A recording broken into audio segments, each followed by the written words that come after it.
We live in an age that constantly promises convenience, speed, and endless options. On paper, we seem like the freest human beings who have ever walked the earth. So, why does daily life feel so exhausting? Why do so many of us feel like we're running on an invisible treadmill, constantly connected to millions of people and yet completely isolated in our own heads? Because we usually tell the story of humanity as a straight line of material progress. We talk about stone tools, the printing press, steam engines, and algorithms, but we rarely talk about the quiet invisible revolution that happened underneath all of it, which is the transformation of the human soul. Every civilization in history handed its people a secret compass. It didn't just tell them how to survive, but it gave them a reason why. It taught them how to look at themselves, how to treat each other, how to make sense of suffering, time, and death. And somewhere along the way, we threw that compass away and we built a world of incredible technological reach, but in the process, we quietly severed our ties to nature, the divine, and to each other. History isn't just a list of dates and battles, it's a mirror showing us what happens to human psychology when a society swaps out its core values. When you change the cultural worships, whether that's a god, a state, a factory, or the individual ego, you fundamentally change how human beings look at each other in the eye. And to understand why modern life feels so disjointed, we don't need an academic lecture. We just need to take a walk back through the worlds we left behind and see what we dropped along the trail. Let's go back to the Nile Valley 300 years ago. If you tried to talk to an ancient Egyptian about individual liberty, they would have looked at you with genuine horror. To them, the highest human value wasn't personal freedom, it was math. And math is a word that doesn't cleanly translate into modern languages. It means truth, balance, cosmic order, and harmony. The Egyptians looked out at the world and saw a terrifying truth. The universe is massive, unpredictable, and constantly threatening to collapse into chaos, what they called isfid. And in their eyes, human beings weren't just like isolated individuals meant to go off and find themselves. A person was a vital thread in a living cosmic blanket. The sun rising every morning, the night falling to nourish the crops, the social hierarchy, the safety of your village, it was all part of one single interconnected organism. The Egyptologist Karakuni points out in her work on ancient Egypt power that society functioned on a massive psychological agreement. The pharaoh wasn't just like a political ruler, he was the living lightning rod that kept the divine world in harmony with the human world. People didn't build monuments or follow ancient traditions purely out of fear of a whip. They did it because they genuinely believed that maintaining order was the only thing keeping the world from falling apart. Think about how that shapes human relationships. You didn't view your neighbors as a rival competitive in a marketplace. You viewed them as a fellow guardian of the cosmic order. Your duty wasn't a burden forced on you from above, it was your anchor, and it gave you like a clear and deniable place in the grand design of the universe. Now step across the Mediterranean into classical Greece. Here, the central value shifted from cosmic scales of Egypt down to the human scale of the city state, the polis. The Greeks cared deeply about political life, but their idea in a good life wasn't about being left alone to do whatever you wanted.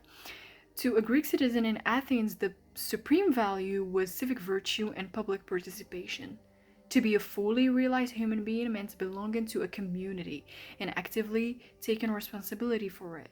There's a fun fact that the Greeks had a specific word for someone who cared only about their private affairs, their personal wealth, and their own domestic comfort while ignoring the public good. Idiotes. It didn't mean originally someone stupid, it means a person who was completely wrapped up in their own private world, failing their duty to the people around them. Identity wasn't something you manufactured inside your own head. It was built through action, dialogue, and shared sacrifice in the public square. You earned honor by how you served your city, how you spoke in the assembly, how you stood side by side with your neighbors in the military phalanx. Human worth was measured by what you contributed to the circle, not what you hoarded for yourself. As the centuries turned into the Middle Ages, the scale shifted again, and this time from the political square to the spiritual cosmos. Whether you look at medieval Europe, the Islamic Golden Age, or feudal East Asia, society was held together by an invisible ceiling, which is the sacred. And life in the Middle Ages, it was physically brutal, disease was common, infant mortality was high, and most people worked the land from sunrise to sunset, and yet psychologically it was a world rich with deep and undeniable meaning. Society was organized hierarchically: kings, lords, guildmasters, peasants. But you have to know that everyone lived under the same spiritual horizon. Your temporary status on earth wasn't the final truth of who you were. A king and a beggar, they were both considered equal in their ultimate human standing before the divine. Every season was marked by communal rituals. Every village had a shared holy place. Time wasn't measured by productivity or punch cards. It was measured by the movement of the sun, the changing of seasons, and the holidays. And how did people treat each other? Of course, through the law of sacred obligation. Hospitality wasn't just like being polite in many medieval traditions, turning away a weary traveler, ignoring a neighbor in distress. It was seen like a direct offense against the divine order. You helped your neighbor build their barn, you shared food during bad harvests, and you buried their dead, not because a legal contract forced you to, but because your lives were woven together under a shared sky. And you have to notice what all these eras had in common, despite their huge differences. Human identity was always anchored to something larger than the individual. In the 17th and 19th centuries, thinkers across Europe like John Locke, René Descartes, Voltaire, and Immanuel Kant looked at centuries of religious wars, corrupt monarchies, and oppressive feudal systems and decided it was time for radical change. They championed a powerful new value: reason and individual autonomy.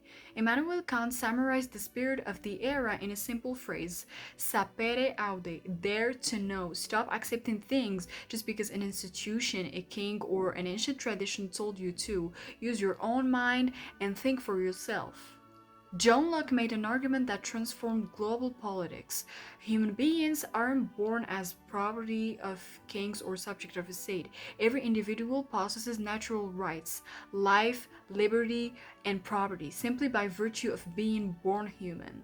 And the government isn't a divine mandate, it's a temporary contract created by the people to protect those rights. This was a massive, indispensable leap forward. It broke the back of absolute monarchies, fueled revolutions for human dignity, and gave us a vocabulary to fight tyranny. But as necessary as this revolution was, it contained a quite unexpected trade off. For thousands of years, human identity has been defined from the outside in, by your community, your land, and your relationship to the divine. But the Enlightenment flipped the mirror. Identity became defined from the inside out. The individual became the ultimate center of authority. Society was no longer viewed as a sacred body of a living family, it began to look like a collection of independent contractors who happened to share the same space. We gained actually our political rights and personal independence, but quietly began to untether ourselves from the shared sacred environment that held us together.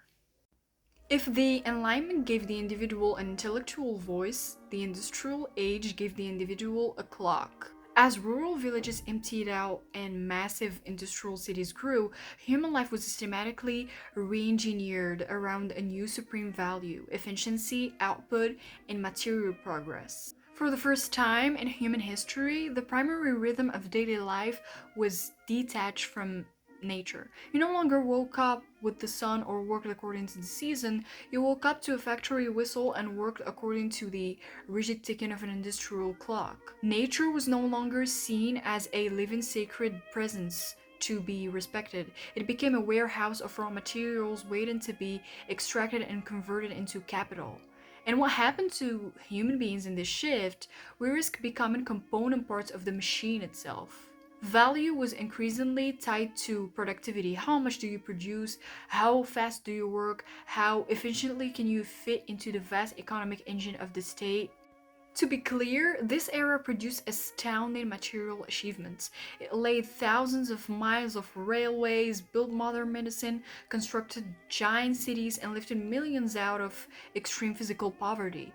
But it came at a high cost to our inner lives. We turned off the stars and turned on the gas lamp. We conquered the night with electrical light, and for the first time, humanity began living in open warfare against its own natural biological rhythms. And that brings us to right now, to you sitting there watching this screen. Look at what we've built. We took the enlightenment's individual rights, combined them with industrial technology, and wrapped them in digital consumerism. We won what philosophers call negative liberty, the absolute right to be left alone. You can curate your entire identity online, you can choose your job, your clothes, your politics, your aesthetic. You can order food without speaking to a person, stream endless entertainment without leaving your bed, and cut off anyone who causes you friction with a simple click of a button. We are autonomous, we are the main characters of our own stories. Why does it feel so hollow? Here's the truth we rarely admit out loud. When you redefine freedom as the absence of all obligation, you don't get liberation, you get isolation.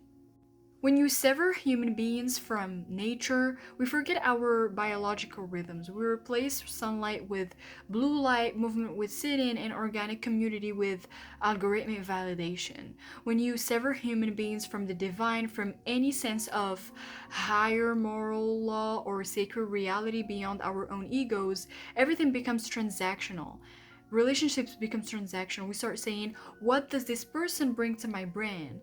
And work becomes transactional. How does this maximize my output? Even self-care becomes transactional. How do I optimize my body to grind harder tomorrow? We haven't become evil or inherently selfish. We are simply operating inside a system that treats humans like isolated software instances instead of connected souls. We treat each other with cynicism because we've been taught to view every other person as a competitor for attention or resources or status. We've commodified love, weaponized outrage, and turned our deepest human need to belong into a metric of likes, views, and followers. We unfortunately traded the suffocating, tight knit community of the past for the liberating but freezing cold room of modern hyper individualism. Progress alone is not enough, and also the point of looking back at history isn't to pretend that the past was perfect. Ancient Egypt had autocracy, ancient Greece had slavery, the Middle Ages had disease and poverty. We don't want to go back. The point is to realize that we are allowed to pick up what we dropped. We don't have to live as isolated islands. We can choose to view freedom not as freedom from people, but as freedom for people. We can rebuild the bridge. We can step away from the screen and reconnect to the nature, remembering that we are all physical creatures tied to the earth, not just brains in a jar. We can open ourselves back up to the sacred, recognizing that every human face you walk past on the street carries an inherent divine dignity, regardless of their productivity, wealth, or status.